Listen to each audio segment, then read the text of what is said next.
আজকে আপনি দুনিয়ার দিকে তাকান, আমরা দুনিয়াতে অনেকে অনেক কিছু করে আনন্দিত হই।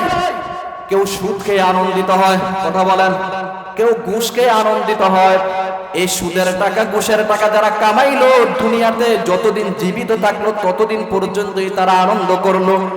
দুটা চোখ যখন বন্ধ হয়ে যাবে তখন কিন্তু তাদের টাকা পয়সা ধন সম্পদ দুনিয়াতে পড়ে থাকবে, সে কবরে চলে যাবে, ঠিক না?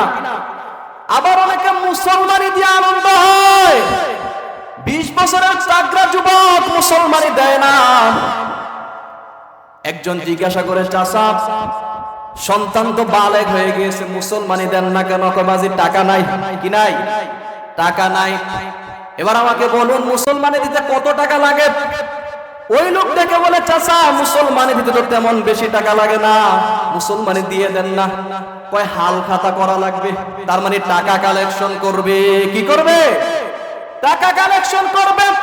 নিজের কাছে টাকা নাই, শেষ পর্যন্ত এনজিও ব্রাকের কাছ থেকে 50,000 টাকা সুদে আনছে। 3 দিন ধরে মাইকে 20 বছরের তাগড়া যুবকের মুসলমানি দিবে অনুষ্ঠান করছে, ভালোই লাভ হয়েছে।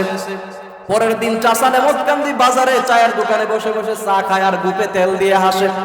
এলাকার লোকজন জিজ্ঞাসা করে, চাচা ব্যাপার কি, এত খুশি কেন, এত খুশি খুশি লাগতেছে কেন? কবাজি জানতাম না যে ব্যবসা এত লাভ। মনটা চাইছে নিজে আরেকবার মুসলমানি হই, মন চাচ্ছে নিজে আরেকবার মুসলমানি হয়ে। কি মুসলমান? এ কথা বলেন, কি মুসলমান?